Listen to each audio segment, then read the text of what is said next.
우리 시간 다시 한번 찬양하실 때에 주님의 나라를 소망하시면서 주님, 내가 바로 그 뜻 가운데 있길 원합니다 라는 고백과 결단으로 함께 나아가시면서 나아갔습니다.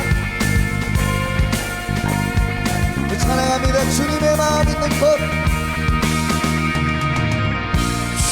주님의 마음 있는 곳, 주님의 시선이 있는 곳, 내가 있기 원하네.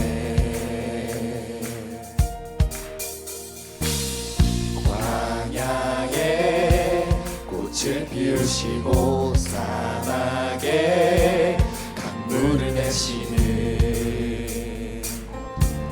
주의 놀라운 손길, 우리 그 손길을 찬양합니다. 푸른 마르고 푸른 마르고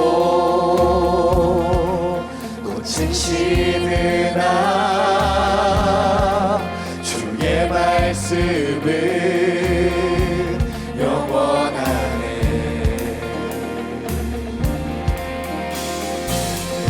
나의 마음 주의 성전이 되어 영원한 주의 말씀을 향해 주의 마음 있는 곳으로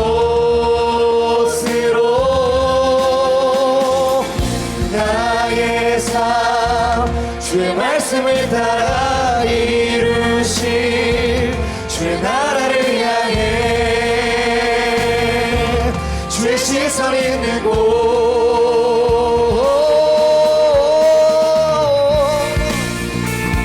그리고 온통 기쁨으로 주님의 나라 가운데에 주님의 뜻 가운데에 내가 향하여 나아가겠습니다. 우리 다시 한번 결단하시면서 찬양합니다. 주님의 마음 있는 곳,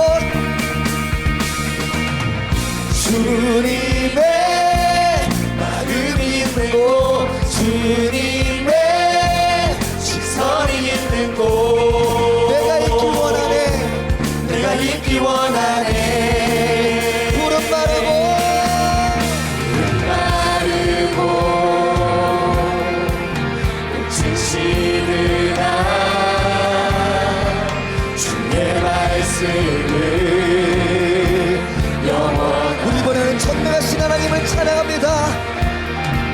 전능하신 주 거룩하신 왕 주님의 말씀 이루시네. 나의 맘 주에 나의 맘 주의 성전이 되어 영원한 주의 말씀을 향해 주의 마음 있는 곳으로 나의 삶 주의 말씀을 따라 이루신 주의 나라를 향해 주의 시선이 있는 곳, 다시 한번 나의 맘 주의 성전이 되어 나의 맘 주의 성전이 되어 영원한 주의 말씀을 향해 주의 마음 있는 곳, 주의 마음 있는 곳으로 주의 말씀을 따라 나의 삶 주의 말씀을 따라 이루신 주의 나라를 향해 주의 시선 주의 시선이 있는 곳, 우리 꼭꼭 결단하며 나아갑니다. 주님의 마음이 있는 곳, 주님의 시선이 있는 곳, 주님, 내가 있길 내가 있기 원합니다. 원하네. 우리 마지막으로 결단하시면서 주님의 마음이 있는 곳, 주님의 시선이 있는 곳, 내가 있기 원하네. 주님, 우리의 결단을 받아주옵소서. 우리 다시 한번 하나님께 영광의 박수 올려드립니다. 할렐루야. 네, 한 비행기가 이륙했습니다. 비행기가 이륙했는데 그 비행기에는 재밌는 얘기입니다. 여러분 웃으라고 웃어야 또 은혜도 받거든요. 자, 비행기 안에는 4명이 탑승했습니다. 몇 명이요? 제가 질문하면 여러분 대답도 해주셔야 돼요. 몇 명이요? 4명. 그 4명이 타고 비행을 지금 하고 있는데 비행기가 문제가 생겨서 추락하게 되었습니다. 추락하게 되는데 그 기장이 여러분 이 비행기가 좀 추락하는데 저는 먼저 낙하산을 가지고 탈출하겠습니다. 여러분들 알아서 잘 탈출하십시오. 우리가 총 4명이 탔는데 낙하산은 3개밖에 없습니다. 그래서 기장이 먼저 낙하산을 딱 잡고 낙하하면서 비행에서 뛰어내렸습니다. 두 번째는 과학을 연구하는 한 사람이 계셨는데 그분이 이런 얘기를 합니다. 여러분, 이 비행 지금 3명 남았는데 낙하산은 2개밖에 없는데 저는 인류의 과학을 위해서, 인류의 미래를 위해서 먼저 내려야겠습니다 하면서 그러면서 입이 바짝바짝 마르네요. 그 낙하산을 타고 이 과학을 연구하는 사람이 뛰어내렸습니다. 낙하산은 몇 개? 몇 개? 1개 남았습니다. 1개.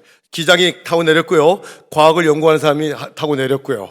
1개 남았습니다. 그래서 그 2명은 고등학교 3학년 감신대 들어갈 학생이었을지도 모릅니다. 굉장히 멋진 학생이었던 것 같아요. 또 한 분은 목사님이었습니다. 이티케서 목사님이 먼저 얘기를 합니다. 학생, 너는 대학도 가야 되고 앞으로 살 날이 많으니 먼저 하나 남은 걸 가지고 타고 내려가라. 나는 여기서 주님 나라에서 고린도후서 5장 8절에 내가 육신에 있어도 좋고 육신을 떠나도 좋다. 바울의 죽음을 초월한 그러한 믿음을 보여줬던 그러한 말씀을 하시면서 난 여기서 그냥 여기서 주님 나라 갈게. 이렇게 얘기하는 학생이 뭐라는 줄 아세요? 목사님 걱정하지 마십시오. 아직 낙하산 2개 있습니다. 아니 아까 기장 하나 또 하나는 과학을 연구하는 사람 지금 남은 건 하나야. 그러니까 학생이 얘기합니다. 목사님 아닙니다. 아까 기장은 바로 낙하산을 탔지만 2번째 그분은 제 가방을 뒤집어 쓰고 내렸습니다. 지금 웃지 않은 분들은 이따가 밥 먹으면서 옆에 친구한테 물어보세요. 제가 집회를 충청도에 가면요 굉장히 늦어. 여기 충청도에서. 자, 오늘 말씀 잠깐 전하겠습니다. 하나님은 인간에게 얼마나 관대하셔야 할까요?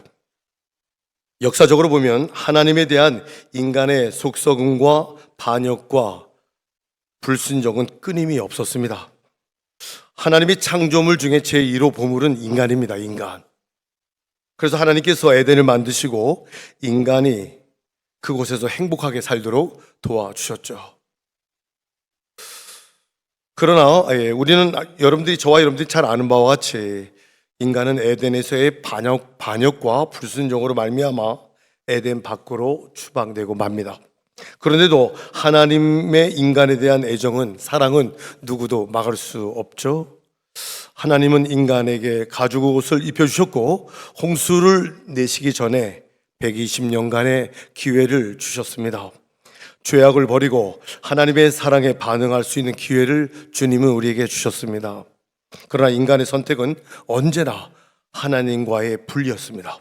그들은 심판 속에서 여전히 죽어갔고 다행히 노아 한 사람을 통해서 인류는 그 명맥을 유지하게 되었죠. 하나님의 축복으로 인간은 다시 번성하고 번창해 나갑니다.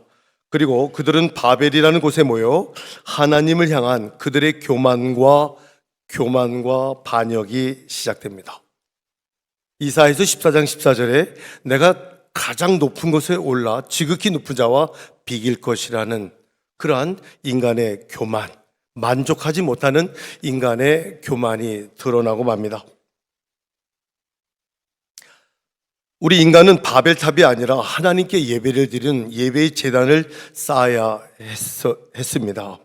바벨탑은 인간의 기술과 교만이 합쳐진 그러한 작품이죠.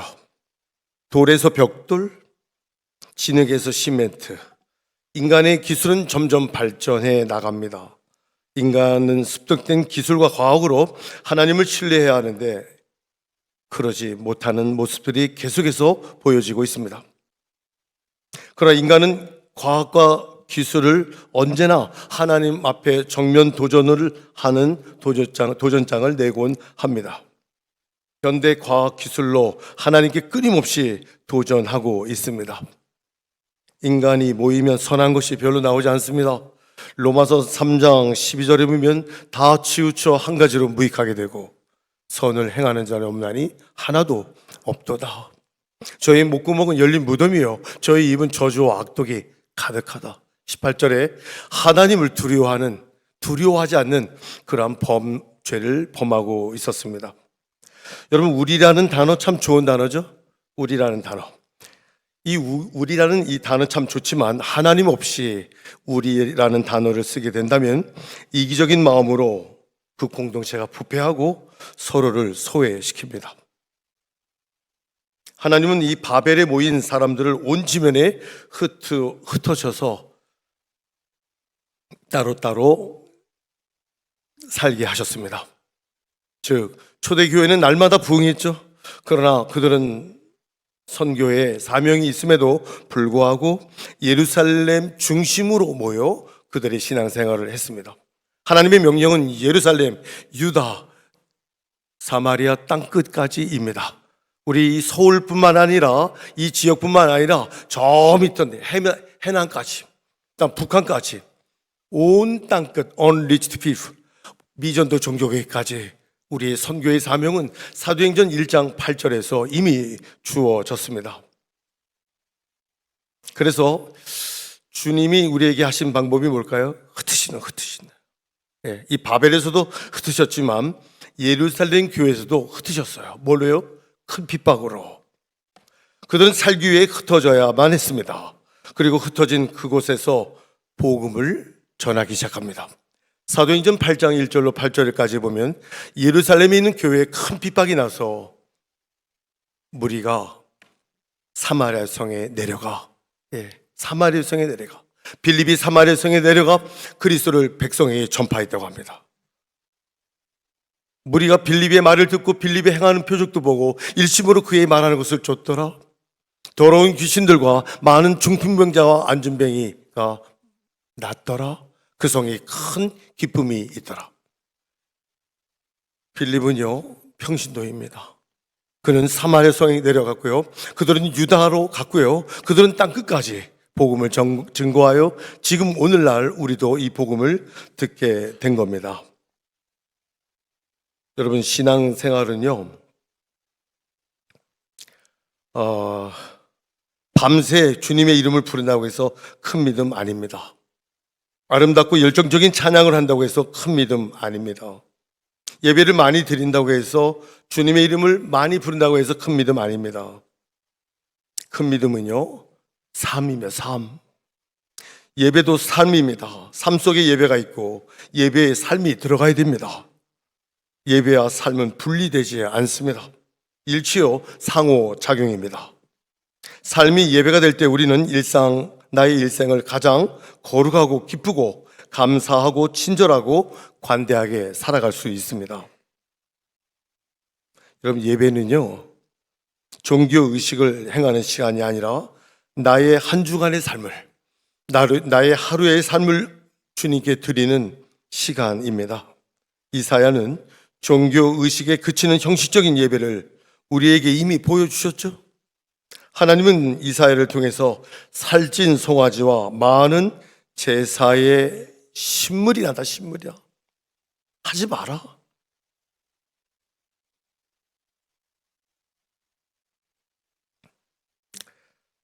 한국 교회는 이 믿음의 본질을 찾아야 됩니다.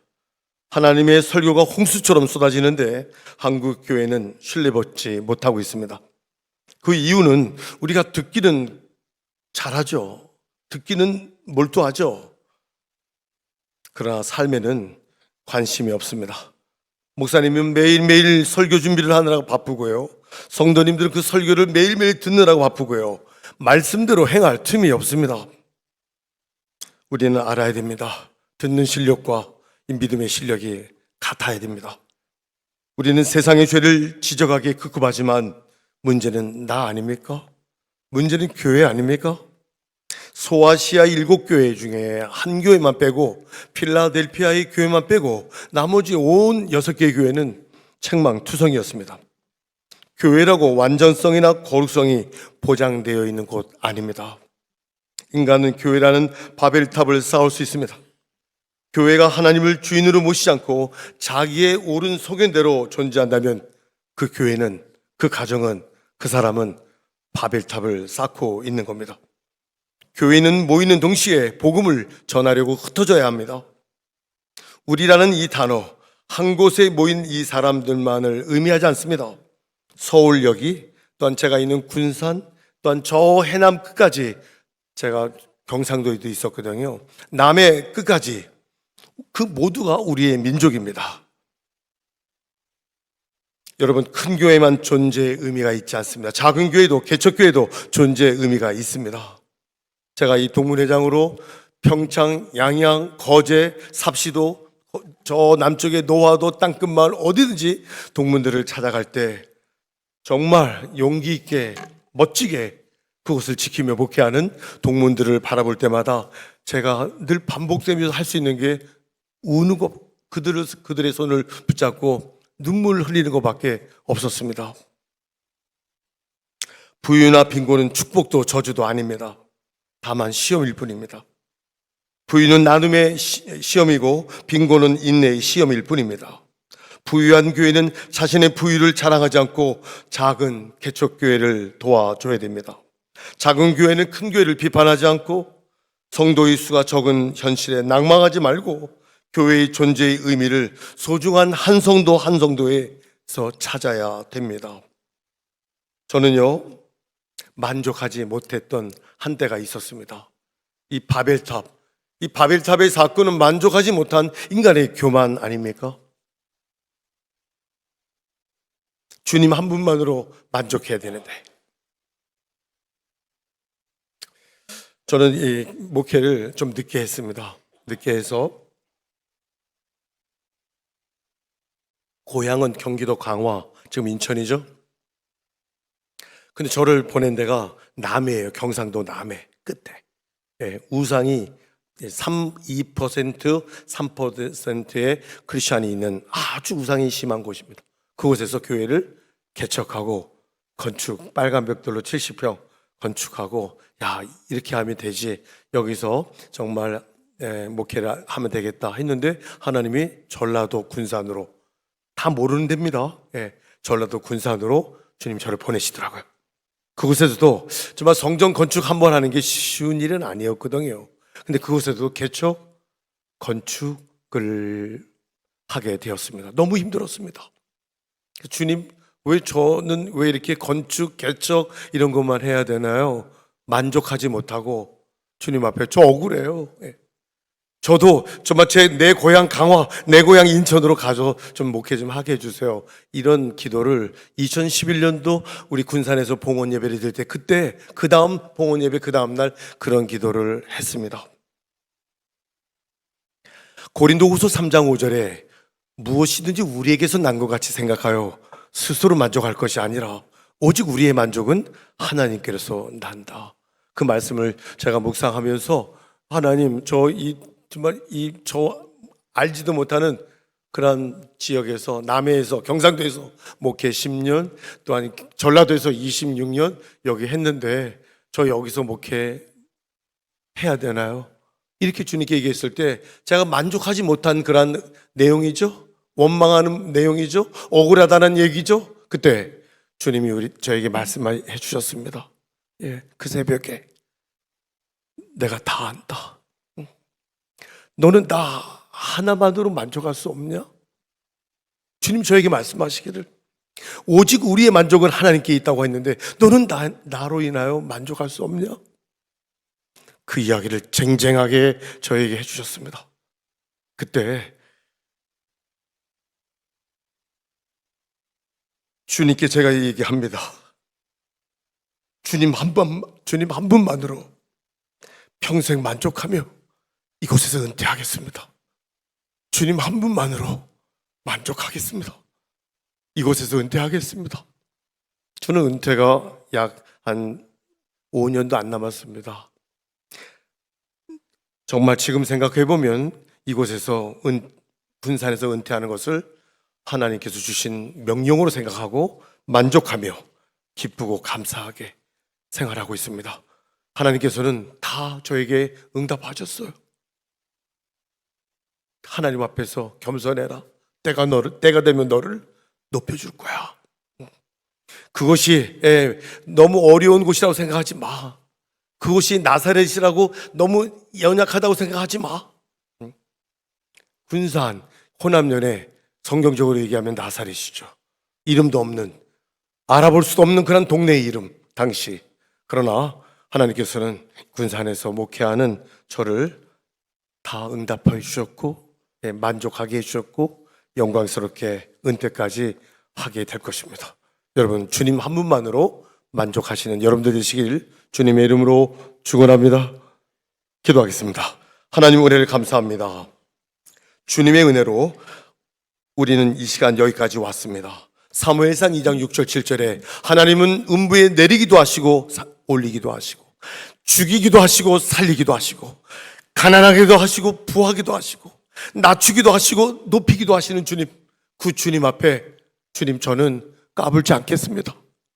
주님 앞에 온전히 주님만 만족하며 이 목회의 현장을 지키며 마무리 은퇴까지 하려고 합니다. 우리 동문, 우리 사랑하는 우리 후배 모든 우리 감리교신학 대학생들이 주님 한 분만으로 감사하며 승리하는 우리 동문들 되게 하여 주시옵소서. 예수님의 이름으로 기도합니다. 아멘.